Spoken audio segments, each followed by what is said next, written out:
विनय जी और कृणाल जी दोनों नौजवानों से मेरा परिचय 15 वर्षों से है और मैं इनकी सज्जनता, संस्कार और सुशीलता देखकर आश्चर्य लगता था मुझे कि ये कांग्रेस के विधायक हैं। मैं इनसे कहता था कि सही आदमी गलत पार्टी में है और मेरे भाऊ को भी कहा था 5-6 साल पहले, मैंने कहा इतना अच्छा लड़का है कृणाल बाबा, उसको भारतीय जनता पार्टी में लाना चाहिए।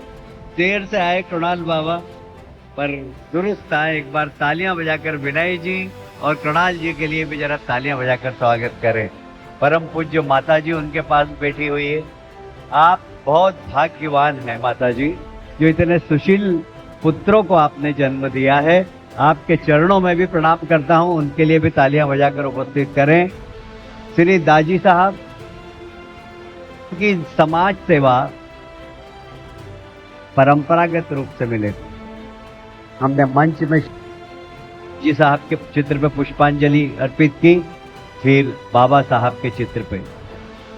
बाबा साहब भी महान नेता थे, 3 बार सांसद रहे, इतने वोट मिले एक बार कि पंडित जवाहरलाल नेहरू से भी ज्यादा वोट अर्जित करने का सौभाग्य बाबा साहब को प्राप्त हुआ था।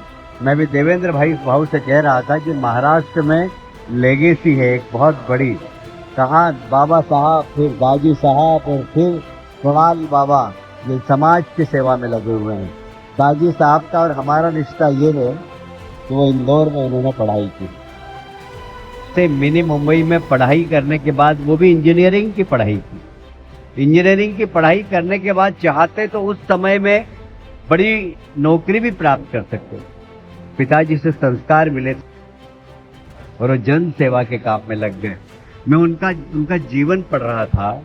ऐसा कौन सा क्षेत्र है जहाँ दादी जी ने काम नहीं किया? किसानों के बीच में जाकर किसान के आय कैसे बढ़ाना, तो सिंचाई की योजना है। सिंचाई की योजना लागू करने के बाद जब किसान के पास पैसा आया तो उनके बच्चों को शिक्षा देना चाहिए, तो शिक्षण संस्थान एक नहीं कई शिक्षण संस्थान, फिर स्वास्थ्य, मेडिकल कॉलेज।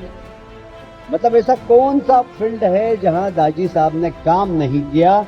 इसे महामानव के प्रथम पुण्य स्मरण दिवस पर विनय जी आपने और कृणाल जी मुझे आमंत्रित किया, मैं धन्य हो गया। एक बार आप पूरे परिवार को मैं धन्यवाद देता हूं।